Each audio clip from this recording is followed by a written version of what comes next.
রহমানের রব সহজ করলো আর আমরা ওইটারে কৌশলে কঠিন বানালাম। এক নম্বর তাহলে অতিথি সেবা করা, সংক্ষেপে বলি এবার।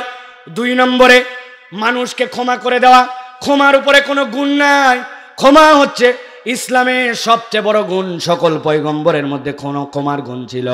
হযরত আবু বকর সিদ্দিক রাদিয়াল্লাহু তাআলা আনহু একজন সাহাবী ছিলেন, তার নাম হচ্ছে হযরতে মিস্তাহ।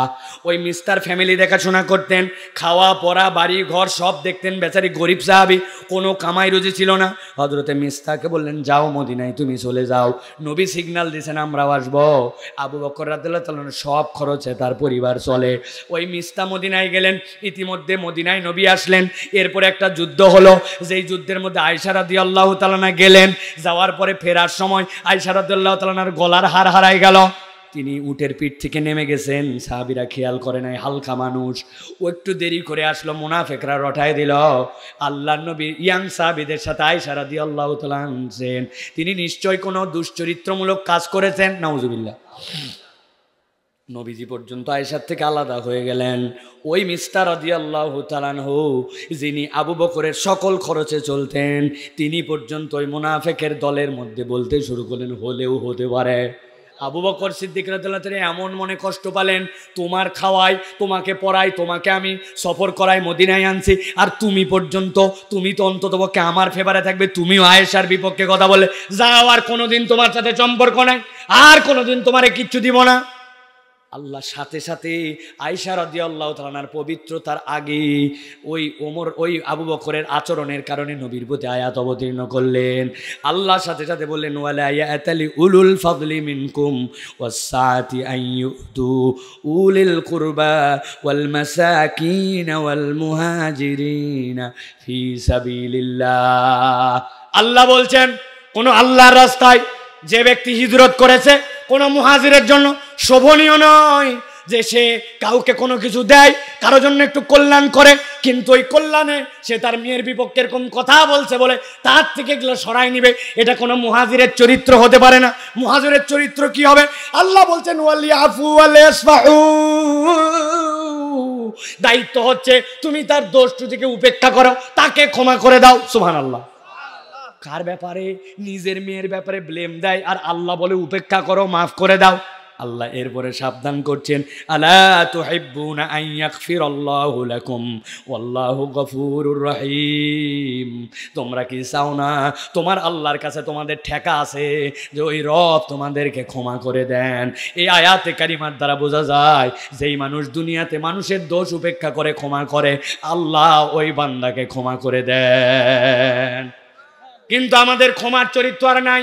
আমরা এখন ক্ষমাকারী নই, আমরা সকলে এখন কে কারে আটকাতে পারবো এই চরিত্র আমাদের, ঠিক না? ও বাবা রে বাবা, গীবত কমিটির সভাপতি সেক্রেটারি এলাকায় আছে নাকি ভাই? নামাজের পরে যাই বসে যাবে দোকানে, মধ্যে বসছে সভাপতি, ডানে সেক্রেটারি, বামে ক্যাশিয়ার। একজন বলতেছে, এই হুজুর অনেক খারাপ, অনেক সমস্যা, অনেক সমস্যা, এই এই এই এই। পাশের থেকে একজন বলছে, ব্যাককল কথাকার, তুই যেগুলা বললি ওগুলা পুরাতন কথা, আমি যেটা জানি সেটা শুন, অবাক হয়ে যাবি। হুজুরের গুণগান, বদনাম, উমুকের বদনাম, সব বলতে বলতে মধ্যে যেই লোক ছিল, উনি একটু সুফি সাহেব, উনি এগুলা ঝামেলা করতে চায় না। অনেকক্ষণ পরে উনি বলছে, এইগুলা কথা বলা ঠিক না, তবে না বলেও পারি না, আল্লাহ মাফ করুক, কথা ঠিক। বোঝেন নাই? এগুলা কথা বলা ঠিক না, না বলেও পারি না, আল্লাহ মাফ করুক, কথা ঠিক। মানে উনি হালাল ভাবে গীবত করছে। এই রকম দুষ্ট প্রকৃতির মানুষও আমাদের আছে কিনা? আমার মসজিদে একজন আসছে, হুজুর মাসলা দেন, ফতুয়া দেন। বলেন, ফতুয়া দেই না, আমি মুফতি না। হুজুর মাসলাটা জানান কি মাসলা?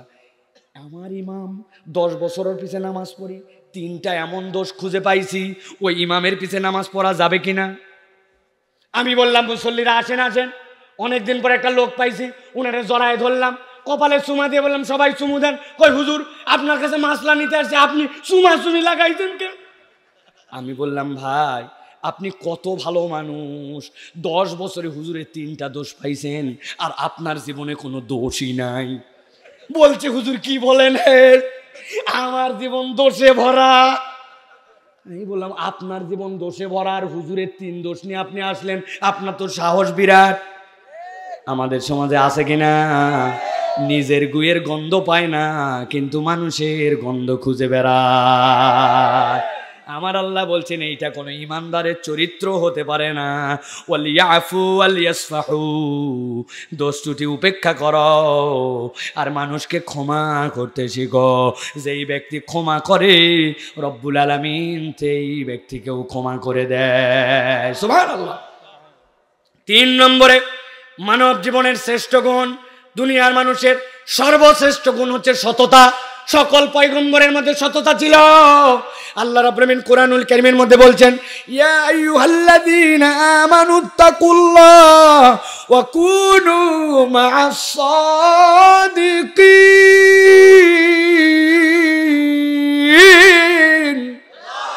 আমার রব্বুল আলামিন বলছেন, ও দুনিয়ার মানুষ, তোমাদেরকে আমি আল্লাহ দায়িত্ব দিলাম, তোমরা নেক মানুষদের সাথী হও আর আল্লাহ রাব্বুল আলামিনকে ভয় করো। আল্লাহকে ভয় করো আর নেক মানুষের সাথী হও। আমরা কি নেক মানুষের সাথী হতে চাই? কথা বলতে হবে, চাই। কিন্তু অনেকে আছে বলে, হুজুর ভালো মানুষ নাই, কার সাথে আর মিশবো? যেই কথা বলে এটা একটা টাউট। কি বলেন? বলে হুজুর আপনি এত সাংঘাতিক কথা বললেন। হ্যাঁ, উনি নেক মানুষ খুঁজে পায় না, কিন্তু নিজে নেক হতে চায় না। তা আপনি ভালো মানুষ হয়ে গেলেই তো আপনাকে আমি খুঁজে পাই, উনি নিজে ভালো মানুষ হবে না। কিন্তু হুতাশ, ভালো মানুষ আর নাই, সব ভালো মানুষ চলে গেছে। তোমার ভালো হতে সমস্যা কোথায়? ঠিক না?